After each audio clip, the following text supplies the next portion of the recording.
আসসালামু আলাইকুম ওয়া রাহমাতুল্লাহি ওয়া বারাকাতুহু। আশা করি সকলেই ভালো আছো। আজকে আমি শুরু করতে যাচ্ছি বিবি অনার্স তৃতীয় বর্ষ অ্যাডভান্স অ্যাকাউন্টিং 1। আজকে সপ্তম চ্যাপ্টার নিয়ে আলোচনা করব। লাস্ট চ্যাপ্টার, মোস্ট ইম্পর্টেন্ট একটা চ্যাপ্টার, দেউলিয়া এবং অবসান অবস্থা সংক্রান্ত হিসাবরক্ষণ, accounting relating to bankruptcy and liquidation. এই চ্যাপ্টার নিয়ে আলোচনা করব। এই অধ্যায়টার মধ্যে বেসিক্যালি চারটা বিষয় সম্পর্কে তোমাদের ধারণা রাখতে হবে। আমি একটা অঙ্ক দিয়ে শুরু করব এবং আমি সেগুলা বলে দিচ্ছি একের পর এক। তোমরা সবগুলা একটু মনে রাখবে, কষ্ট করে চারটা বিষয় মনে রাখবা। চারটা বিষয় মনে রাখলে আর কোনো সমস্যা হবে না। চারটা কি কি? অধ্যায়টা হচ্ছে যে কোম্পানি যখন আর তাদের ব্যবসাটা লাভের সাথে কন্টিনিউয়াস করতে পারে না, তখন তারা দেউলিয়া হওয়ার জন্য আদালতের আশ্রয় গ্রহণ করে। সেই দেউলিয়া হওয়ার জন্য যে এখন যে কোম্পানি দেউলিয়া হবে তার কাছে তো মানুষের পাওনা আছে। যে পাওনাগুলো কিভাবে পরিশোধ করা হবে, কি কি কার পাওনাটা আগে পাবে, কার পাওনাটা পরে পাবে, সেই বিষয়ে বিস্তারিত আলোচনা করা হয়। বেসিক্যালি যে কার পেমেন্টটা আগে দিবে। তাহলে পাওনায় দিকে চারটা ধরন নিয়ে আলোচনা করো। একটা সম্পত্তি কিন্তু একটা কোম্পানি একদম নিঃশেষ হওয়ার পরে কিন্তু দেউলিয়া না, সে অনেক আগেই তার জন্য লাল বাতি বেজে যায় বা রেড অ্যালার্ট সে পেয়ে যায় যে কোম্পানি আর লাভের সাথে বিজনেস করা, অপারেট করা সম্ভব না। তাহলে কোম্পানি যেহেতু লাভের সাথে অপারেট করা সম্ভব না, তাহলে কি করতে হবে? কোম্পানি অবসান ঘটাতে হবে। অবসান কিন্তু অবসান যদি না করে, মানুষ তাকে টাকার জন্য প্রেসার ক্রিয়েট করবে, যার জন্য সে আদালতের আশ্রয় গ্রহণ করে যে আমাকে দেউলিয়া ঘোষণা করা হোক। দেউলিয়া ঘোষণা করা হলে তার যে সম্পত্তি আছে সেগুলো সে আর পাবে না, কিন্তু যারা পাওনাদার আছে তাদেরকে পেমেন্ট করে দেওয়া হবে। তো যারা পাবে টাকাটা, তারা চারটা ক্যাটাগরি আছে। সবার সব পাওনা কিন্তু নিতে পারবে না, আর অনেকে আছে তার ফুল পাওনাটাই পেয়ে যাবে। চারটা যে মূল বিষয় সেটি হচ্ছে fully secured, partly secured, preferential creditor, unsecured creditor. যেমন আমরা দেখতেছি এদিকে একটা হসপিটাল আছে, আমার সামনে একটা হসপিটাল আছে, লেখা আছে ইউসিবি ব্যাংকের নিকট এই হসপিটালটা, এই ব্যাংক ভবনটা দায়বদ্ধ। ভবন মালিক যদি ইউসিবি ব্যাংক থেকে 1 কোটি টাকা ঋণ করে, ভবনের দাম আছে মিনিমাম 10 থেকে 12 কোটি টাকা। এই মালিকের যদি এই ভবনের মালিক যদি এই ভবনে কোনো বিজনেস অপারেট করে, তাহলে এবং সে দেউলিয়া ঘোষণা হয়ে যায়, তাহলে তার ভবনের দাম কিন্তু 1 কোটি না, ভবনের দাম কিন্তু 10 কোটি, 20 কোটি, 10 কোটি বা 15 কোটি টাকা হইতে পারে। তাহলে এখন দেউলিয়া হয়ে গেলে তো সে কি পুরা ভবনটা নিয়ে নেবে? ইউসিবি ব্যাংক 1 কোটি টাকা তাকে ঋণ দিয়েছিল, তাহলে 1 কোটি টাকা সে নিয়ে নেবে, ফুললি টাকাটা নিয়ে নেবে। অ্যাসেট কিন্তু সে পুরা বিল্ডিংটাই বন্ধক রাখছে। আমি যদি টাকা না দিই, আপনি আমার জমি, আপনার ভবনটা আমি বন্ধক রাখলাম। তাহলে যখন দেউলিয়া হয়ে যাবে, তাহলে সে তার 1 কোটি টাকা সে শুধু নিবে, বাকি টাকা কিন্তু অন্যান্য পাওনাদাররা পাবে। অর্থাৎ যখন অ্যাসেট বেশি হবে, ঋণের পরিমাণটা কম হবে, তখন সেটা বলবো ফুললি সিকিউরড। আর যখন ঋণের পরিমাণ বেশি হবে, অ্যাসেটের পরিমাণ কম হবে, যদি এই ভবন মালিক যদি ব্যাংক থেকে 20 কোটি টাকা ঋণ করতো, ভবনের দাম যদি 15 কোটি টাকা হইতো, তাহলে কিন্তু ঋণ বেশি, অ্যাসেটের ভ্যালু কম। অর্থাৎ একটা পুরো কোম্পানির বিভিন্ন পার্ট বিভিন্ন অংশ, বিভিন্ন যন্ত্রাংশ বন্ধক রেখে কিন্তু মানুষ ঋণ করতে পারে। ঋণের পরিমাণ যদি বেশি হয়ে যায়, তাহলে হয় সেটা কি? ঋণের পরিমাণ বেশি হয়ে গেলে পার্টলি সিকিউর, ঋণের পরিমাণ কম হলে, সম্পদের পরিমাণ বেশি হলে ফুললি সিকিউর। প্রিফারেন্সিয়াল ক্রেডিটর হচ্ছে যে গভর্নমেন্টের টাকা, অনেক সময় বলা থাকবে গভর্নমেন্টের টাকা, কর্মচারীর বেতন, 6 মাসের বেতন, কেরানি পর্যায়ে যারা আছে তাদের বেতন অগ্রাধিকার ভিত্তিতে পরিশোধ করতে হবে, রেন্ট ট্যাক্সের টাকাগুলা এবং কর্মচারীদের বেতন। আনসিকিউরড ক্রেডিটর মানে অনেক মানুষ আছে কোন চুক্তিনামা ছাড়াই লেনদেন করতেছে, সে কখন দেউলিয়া হয়ে যেগুলো সে জানে না, জাস্ট টাকা বাকিতে লেনদেন হয়, কোনো চুক্তিনামা নাই, কোনো অ্যাসেট বন্ধক নাই, সেগুলো হচ্ছে আনসিকিউরড। তাহলে অগ্রাধিকার 4টা ক্যাটাগরিতে ভাগ করতে পারলে অঙ্ক করা সহজ। আর এই অঙ্কগুলো যত বেশি প্র্যাকটিস করবে তত তাড়াতাড়ি করতে পারো। অঙ্কগুলো একটু বড় আকৃতির হয়, বেসিক্যালি ওয়ার্কিং গুলো মোস্ট ইম্পর্টেন্ট দুইটা বেসিক্যালি কাজ করতে হয়, একটা হচ্ছে স্টেটমেন্ট অফ অ্যাপিয়ার্স আর একটা হচ্ছে ডিফিসিয়েন্সি অ্যাকাউন্ট। আমি একটা তাহলে প্রশ্ন পড়তে 4টা বিষয় কিন্তু আলোচনা করলাম, অনেক বিস্তারিত আলোচনা আছে, তোমরা কিন্তু সেগুলো অবশ্যই পড়বা। এই অধ্যায়ের যে বেসিক থিমটা সেটা আমি বলে দিলাম। এখন 4টা ক্যাটাগরি, প্রিফারেন্সিয়াল ক্রেডিটর, সে সব টাকাই দিতে হবে, কোনো বন্ধক নেই। আনসিকিউর্ডে ঋণ আছে কিন্তু কোনো সম্পদ বন্ধক নেই, তাহলে যে পরিমাণ ভাগে পায় সেটা নিবে। পার্টলিতে ফুললিতে সব টাকাই নিয়ে নিবে, সারপ্লাস থাকবে। পার্টলিতে ঋণের শর্ট থাকবে, বাকিটা পাবে না, কিছু করার তো থাকবে না। এবার আমি একটা অঙ্ক পড়তে শুরু করি, অঙ্কটা দেখি কি আছে। Mr. Badal filled his petition and bankruptcy 30 June 2012 সালে। Receiving order was made. Freehold property subject to first mortgage fully secured and second mortgage partly secured. Realized value 1.5 lakh টাকা, 1,20,000 টাকা। এটা বলা হচ্ছে যে একটা সম্পদ কিন্তু আমরা একাধিক জায়গা বন্ধক দিতে পারি। ফ্রি হোল্ড প্রপার্টি মূল্য আছে কত? 1,20,000। 1,20,000 ছিল বুক ভ্যালু, কিন্তু আজকে সেটা উদ্ধার মূল্য হবে 1,50,000 টাকা। সেটা বলেই দিচ্ছে ওরা দুই জায়গায় বন্ধক দিছে। প্রথম যে বন্ধকটা দিছে ফুললি সিকিউর, একই সম্পদ দুই জায়গায় বন্ধক দেওয়া যায়। সেই ক্ষেত্রে প্রথম জন 1 লাখ সম্পদের ভ্যালু থেকে কম ঋণ দিছে, দ্বিতীয় জন আবার সেই অ্যাসেটের উপর বলে প্রথম জনের দাবি পরিশোধ করার পরবর্তী অ্যাসেটের উপর সে দাবি পাবে, পরবর্তী টাকার উপর সে তার দাবি আদায় করতে পারবে। তাহলে এরপরে যে প্রশ্নটা ছিল ঋণ কত, সেটা কিন্তু আমি এখনো দেখি নাই। হিজ লাইবিলিটিস, মিস্টার বাদলের যে লাইবিলিটিস অ্যামাউন্ট 5,50,000 টাকা হুইজ, তার মোট লাইবিলিটিস ছিল 5,50,000 টাকা, তার মধ্যে 90,000 টাকা ফুললি সিকিউর। ওই যে 90,000 টাকা অ্যাসেটের ভ্যালু তো এখন 1,20,000 ছিল বুক ভ্যালু, উদ্ধার মূল্য 1,50,000। আরেকটা জিনিস মনে রাখবা, যে সমস্ত সম্পদ বন্ধক দেওয়া হয় সেই সমস্ত সম্পদের 4% কমিশন দিতে হয়। যে প্রশাসক নিয়োগ করা হয়, সরকার কর্তৃক প্রশাসক নিয়োগ করা হয়, কার কার দান দেয় দানগুলা কি করার জন্য, মিট করার জন্য, সে 4% কমিশন পাবে উদ্ধার মূল্যের উপর। তার মানে 1,20,000 না 1,50,000 টাকার উপর কি 4% কমিশন বাদ দিয়ে অ্যাসেটের মূল্য নির্ধারণ করতে হবে। তো 1,50,000 টাকা 4% হলে 6,000 টাকা হয়। 1,50,000 থেকে 6,000 টাকা বাদ দিলে 1,44,000 টাকা। আমি ঋণ নিয়েছি 90,000 টাকা, তার মানে এটা ফুললি, বুঝতেছি অ্যাসেট ভ্যালু বেশি, তার মানে ফুললি হবে। এরপরে ফুললি সিকিউর 1,38,000 পার্টলি সিকিউর।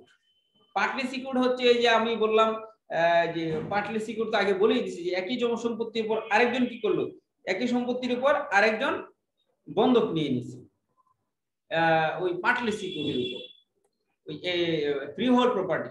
তো সেই ক্ষেত্রে 1,46,000 থেকে যখন আমরা 90,000 টাকা বাদ দেবো 44,000 টাকা থাকবে, কিন্তু সে ঋণ নিচ্ছে কত 1,38,000 টাকা। আমি আগেই বলে আসছি ঋণটা বেশি হয়ে যাবে, অ্যাসেট ভ্যালুটা কম হয়ে যাবে, সেটা হচ্ছে পার্টলি সিকিউর।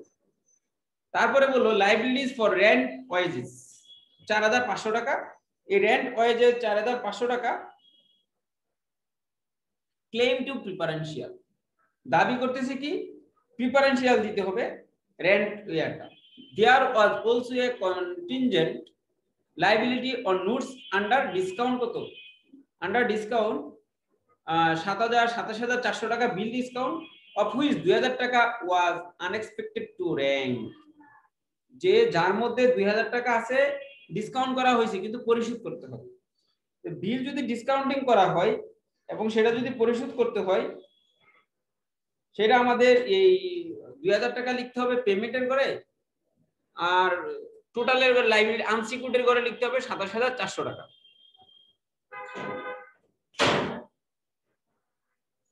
তারপরে আমি একটু দেখতেছি আনসিকিউর্ড ক্রেডিটরের বিষয়টা। He has free household furniture on the estimated value 2,500 টাকা and life policy surrender value আছে, সারেন্ডার ভ্যালুটা স্পষ্ট দেখা যাচ্ছে 6,000 টাকা। the two latter items were not in the books of the account, হিসাবের বইতে হিসাবভুক্ত হয় নাই। out of the liabilities for rent etc 2,000 টাকা was admitted as preferential। তার মানে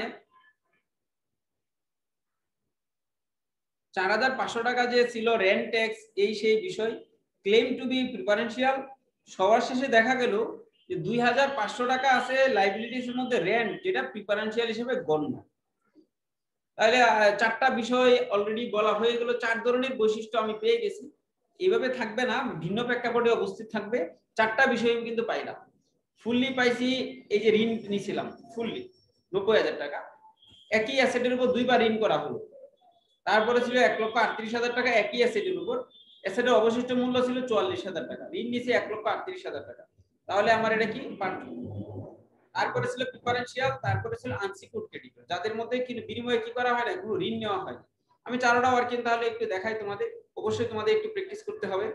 ক্যালকুলেশন অফ ফুললি সিকিউর, এটা ডিটেইল লিখতে পারো, অ্যামাউন্ট অফ লোন আর value of security. Creditor holding first mortgage on free hold property, 90,000 টাকা ঋণ নিলাম, ভ্যালু ছিল 1,50,000 টাকা, লেস রিসিভার ফর 4%, 1.5 লাখ টাকার 4% বাদ দিলে 1,40,000 টাকা। এটা আমরা এই পর্যন্তই রাখবো। আমরা পরবর্তী একটা অঙ্ক যখন দেখবো তখন আমাদের লিখতে হবে কি, যে ঋণ হইল 90 আর নিচে লেস করবো অ্যাসেট ভ্যালু 1,44,000, সারপ্লাস থাকবে কত, সারপ্লাস থাকবে তোমার 54,000 টাকা 90,000 বাদ দেওয়ার পরে। পার্টলি যে ছিল সেম, যে creditor holding second mortgage on free hold property, 1,38,000 ছিল অ্যামাউন্ট ঋণের পরিমাণ, আর ভ্যালু আছে কত 54,000 টাকা। আশা করি এটাও ক্লিয়ার। 1,44,000 থেকে 90 বাদ দিলে পরবর্তী অ্যাসেটটা কিন্তু দ্বিতীয় মেনের কাছে বন্ধক দেওয়া আছে, সেজন্য 1,38,000 আর এদিকে 54। Clear? Calculation of preferential creditor, preferential creditor ছিল রেন্ট ট্যাক্সে 4,500, অঙ্কের মধ্যে স্পষ্ট বলছে 2,000 টাকা অ্যাডমিটেড, গ্রহণ অনুমোদন করা হলো, 2,000 টাকা অগ্রাধিকার ভিত্তিতে পরিশোধ করতে হবে। তাহলে বাকিটা করতে হবে না, সেটা আনসিকিউরড ক্রেডিটরে চলে যাবে 2,500 টাকাটা। ক্যালকুলেশন অফ আনসিকিউরড ক্রেডিট, এই ক্যালকুলেশন কিন্তু মোস্ট ইম্পর্টেন্ট, ক্যালকুলেশনগুলো পারলেই তোমরা অঙ্ক পেরে যাবে, অঙ্ক নিয়ে আর তেমন সমস্যা হবে না, কিন্তু মোস্ট ইম্পর্টেন্ট হচ্ছে ক্যালকুলেশন, ক্যালকুলেশন তোমাদের পারতেই হবে। আমি একটা অঙ্ক আজকে দেখাবো। Calculation of unsecured creditor liabilities কত হবে, তাহলে 5,50,000 থেকে 90,000 টাকা বাদ দিল ওরা, 1,38,000 টাকাও বাদ দিল, আর 2,000 টাকাও বাদ দিল, আর রইল কত, গ্রোস লায়াবিলিটিস আছে অলরেডি, এই যে 2,000 তো এই জায়গায় চলে গেছে, বাকি লায়াবিলিটিসটা কিন্তু রয়ে গেছে 3,20,000 টাকা গ্রোস লায়াবিলিটিস রয়ে গেল, গ্রোসেও যা নিটেও তাই। আরেকটা যেটা কাউন্ট করা হয়নি, লায়াবিলিটিস আর নোট ডিসকাউন্টেড এর উপর 27,500 টাকা টোটালটা লিখবো, আর 2,000 টাকা লিখবো, যেটা র্যাঙ্ক হবে মনে রাখবা, যেটা র্যাঙ্ক হবে আর ডিসকাউন্টেড বিল যেটা র্যাঙ্ক হবে সেটা আসবে নিচে, ডিসকাউন্টেড বিল যেটা ব্যাড হবে সেটা আসবে এই জায়গায়। আশা করি ক্লিয়ার। গ্রোস বিল ওটা লিখবো এই জায়গায়। এই চারটা ওয়ার্কিং যদি পারো, এইগুলা কিভাবে সেটিং করতে হয় সেই বিষয়ে আরেকটা আমি দেখাচ্ছি তোমাদের, তাহলে তোমরা একটা ক্লিয়ার ধারণা পেয়ে যাবে। দুইটা করতে হয় বেসিক্যালি, চারটা কিন্তু ওয়ার্কিং করতে হয়। দেখো কিছুক্ষণ আগে যে আমি বলছিলাম যে ওয়ার্কিং গুলা কিভাবে শো করতে হয় সেই একটা বিষয়, আগেটা কিন্তু পরিপূর্ণ জাস্ট একটা ওয়ার্কিং ছিল। হ্যাঁ, এই যে ফুললি সিকিউরড, হ্যাঁ পার্টলি সিকিউরড, প্রিফারেন্সিয়াল ক্রেডিটর, এভাবে আমি বলছিলাম, একটা সাইড শুধু দেখানো হচ্ছে, সবগুলা দেখানো, এই ওয়ার্কিংটা আবার দেখো এই জায়গায় দেখাচ্ছি। তাহলে আমি অঙ্কটা পড়ি, স্টেটমেন্ট অফ অ্যাপিয়ার্স করতে হয়, আর একটা হচ্ছে ডিফিসিয়েন্সি অ্যাকাউন্ট করতে হয়। তাহলে যে আমি পড়ি 2012 সালে অঙ্কটা আসছিল, মিস রক্তি ওয়াজ ডিক্লার্ড ব্যাংক্রাপ্ট 31/12/2012 সালে, তাকে দেউলিয়া ঘোষণা করা হয়ে গেছে অলরেডি। তার কোম্পানির কি কি অ্যাসেট আছে? she supplied, মিসেস কি করলো, সাপ্লাই করলো, ক্যাশ আছে 1,000 টাকা, স্টক আছে 25,000। মনে রাখবা এটি এইভাবেও থাকতে পারে, আবার আনুভূমিক আকারে থাকতে পারে, ভার্টিক্যাল আকারে থাকতে পারে। স্টকের পাশে যে মূল্যটা সেটা কিন্তু উদ্ধার মূল্য, কিন্তু বলে নাই উদ্ধার মূল্য, বুঝে নিতে হবে। আর দূরে যে টাকাটা থাকবে সেটা ছিল অ্যাকচুয়াল ভ্যালু বা বুক ভ্যালু। তো উদ্ধার হবে 25,000, আর বুক ভ্যালু ছিল 20,000, 30,000, তার মানে 5,000 টাকা ডিফিসিয়েন্সি অ্যাকাউন্টে যাইতো আমাদের। আর ফার্নিচার ছিল 20,000, উদ্ধার হবে 20,000, মূল্য ছিল 30,000। ডেপ্টরস অল গুডস মানে সব ভালো, ডেপ্টরস মানে দেনাদার, এই যে 20,000 টাকা সবটুকুই পাবো। আর ড্রয়িংস করছে 90,000 টাকা, আনসিকিউরড ক্রেডিটর আছে 60,000 টাকা, ক্রেডিটর লিয়েন অন স্টক, এই যে একটা পাওনাদার পাইলাম, বন্ধক রাখছে কি স্টক, স্টকের ভ্যালু কত 25,000, স্টকের বর্তমান ভ্যালু আছে 25,000। আমি বলছিলাম স্টক যখন কোনো অ্যাসেট যখন বন্ধক দেওয়া হয় 4% কমিশন বাদ দিয়ে তোমার কাউন্ট করতে হবে, ঋণের সাথে কম্পেয়ার করব কখন, কমিশন বাদ দেওয়ার পরে। তো 25,000 এ 4% 1,000 টাকা বাদ দাও, 24 এর ভ্যালু বেশি না 20,000 এর বেশি? অবশ্যই 20,000 এর কম, 24,000 বেশি, তার মানে এটা ফুললি সিকিউরড হবে। প্রিফারেন্সিয়াল ক্রেডিটর 10,000 বলে দিই স্পষ্ট, ক্যাপিটাল 1 লাখ টাকা, ট্রেডিং প্রফিট 2010 সালে ছিল 10,000 টাকা, ট্রেডিং লস 2011 এবং 12-তে 29,000 টাকা। প্রফিট এবং লস এগুলো আমাদের এই জায়গায় আসবে না, ডিফিসিয়েন্সি অ্যাকাউন্ট করতে আসবে, ক্যাপিটাল ও ডিফিসিয়েন্সি অ্যাকাউন্ট, ড্রয়িংস ও ডিফিসিয়েন্সি অ্যাকাউন্ট, এই জায়গায় আসবে আমাদের ফুললি পার্টলি আর অ্যাসেট গুলা, যে আমাদের লস আসলে আলটিমেটলি লস কত টাকা, শর্ট যে পড়ছে কোম্পানি কত। মিসেস রক্তি লিখলা statement of appears as at December 31, 2012 সালে, ফরম্যাটটা দেখো একটু, গ্রোস লায়াবিলিটিস আর এদিকে আসলে লায়াবিলিটিস এক্সপেক্টেড টু র‍্যাঙ্ক। প্রথমেই লিখবা fully secured, creditor item on stock 20,000 টাকা, ভ্যালু অফ সিকিউরিটি 24,000 টাকা, সারপ্লাস এস পার কন্ট্রা 4,000 টাকা রইল, ক্লোজ করে রাখবা। আর এদিকে ফুললি সিকিউরড ঋণের পরিমাণ 20,000 টাকা লিখে রাখবেন। আশা করি ক্লিয়ার এটুকু। পার্টলি সিকিউরড নাই অঙ্কের মধ্যে, না থাকলে আমরা না দিলেও হবে, সমস্যা নাই। প্রিফারেন্সিয়াল ক্রেডিটর 10,000 টাকা সবটুকুই ডিডাক্ট এস পার কন্ট্রাক্ট, সবটুকু অগ্রাধিকার ভিত্তিতে পরিশোধ করে দিতে হবে, তাহলে নীল বাইরে কোনো টাকা থাকবে না। আর এই বিদের 10,000 টাকা লাগবে। আর আনসিকিউরড ক্রেডিটর কোনো ঋণ নাই, তাহলে 60,000 টাকা ছিল মানুষের আলটিমেটলি 60,000 টাকা যারা দিয়েছে তাদের কোনো সম্পদ বন্ধক নাই। কোম্পানির কিন্তু কিছু অ্যাসেট আছে, ডান পক্ষে আমরা অ্যাসেট লিখবো আনসিকিউরড প্রপার্টি, যে সমস্ত সম্পদগুলো বন্ধক দেওয়া হয় না। এই পাশে একটা হচ্ছে বুক ভ্যালু আর একটা হচ্ছে এস্টিমেটেড টু প্রোডিউস বা এস্টিমেটেড টু র‍্যাঙ্ক, যে পরিমাণ টাকা উদ্ধার হবে সেটা। ক্যাশের টাকা তো যা আছে তাই, এটা তো আর কোনো মানে ভ্যালু লেসের কোনো সুযোগ নাই।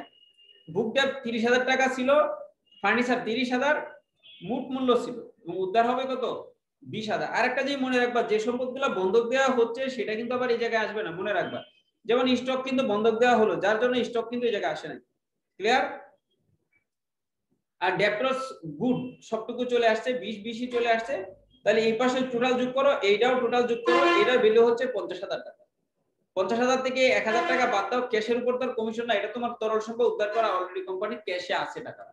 1,000 বাদ দিলে 49,000 টাকার উপর 10% কমিশন। আরেকটা জিনিস মনে রাখবা, যে সম্পদ বন্ধক দেওয়া হয় না সেটার উপর 10% কমিশন দিতে হবে, আর যেগুলো বন্ধক দেওয়া হয়েছে সেটা কিন্তু 4% কমিশন। এই যে দেখো, এই যে 4% কমিশন, 25,000 টাকার উপর 1,000 টাকা বাদ দিলে 4,000 টাকা কমিশন, 4% কমিশন, রিসিভার ফিটা 4%।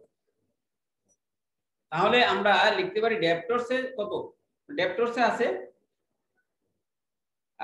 49,000 থেকে 1,000 বাদ দিয়ে 10% কমিশন 4,900 টাকা। তাহলে 50,000 টাকা থেকে 4,900 টাকা বাদ দিলে 45,100 টাকা। ওই যে সারপ্লাস যে অ্যাজ পার কন্ট্রা ছিল সেটা যোগ করতে হবে, deduct as per contra less করতে হবে। Surplus as per contra for fully secured 4,000 টাকা যোগ করলে হচ্ছে 49,100 টাকা। আবার ডিডাক্ট অ্যাজ পার কন্ট্রা সেটা তুমি বাদ দিয়ে দাও 10,000 টাকা, 39,100 টাকা। ক্লিয়ার? কোম্পানি কিন্তু দেউলিয়া হয়ে গেছে, তো তারপরেও তাদের কিন্তু 39,100 টাকা মানুষের দায় দেনা পরিশোধ করার পরে আছে। আনসিকিউরড ক্রেডিটর, তাদের ভাগ্য খারাপ, তাদের কপাল খারাপ, তাদের টাকাটা শুধু শর্ট করবে, বাকিরা কিন্তু তাদের যেহেতু এই যে লোনের এগেইনস্টে অ্যাসেট বন্ধক ছিল, তারা টাকা পেয়ে যাবে ওই টাকাটা। তাহলে deduct as per contract from preferential creditor থেকে 10,000 টাকা। এই শব্দগুলো তোমাদের লিখতে হবে, দেখতে হবে, প্র্যাকটিস করতে হবে, তাহলে তোমরা অঙ্কগুলো পারবা আমি মনে করি। তো 60,000 টাকা আমার টোটাল দায় সৃষ্টি হয়েছে, আর আমি এই দায় মিট করার জন্য আমার হাতে টাকা আছে 39,100 টাকা। তো আমার শর্টটা কয় টাকা, ডিফিসিয়েন্সিটা কত, 20,900 টাকা। অল্প স্বল্প একটা অঙ্ক করালাম, এরপরে বিস্তারিত অঙ্কটা একটু বড়, আস্তে আস্তে আমি এটি শেষ করবো, যেন তোমরা সাহস পাও, ভয়ের কোনো কারণ নাই।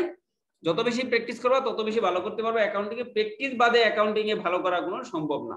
তো 60,000 টাকা আমার লস হইলো, মানুষে পাবে, আমার অ্যাসেট আছে 39,100 টাকা। এই 60,000 টাকা থেকে 39,100 টাকা বাদ দিলে যেটা হয় ডিফিসিয়েন্সি অ্যাকাউন্ট এক্সপ্লেন 20,900 টাকা, সেটাই হচ্ছে বেসিক্যালি আলটিমেটলি লস। আশা করি ক্লিয়ার, তোমরা বুঝতে পারছো। তো তোমরা কমেন্টস করতে এই পর্যন্ত বলো নাই, সময় পাইলে তোমরা একটু বইলো। আল্লাহ হাফেজ, ভালো থাকো, সুস্থ থাকো, পরবর্তী ক্লাসের অপেক্ষায় থাকো। ফিনান্সিয়াল ম্যানেজমেন্টের ক্লাসটাও দেখে আমি দিয়ে দিতে পারি, রেখে দিলাম আজকের মতো।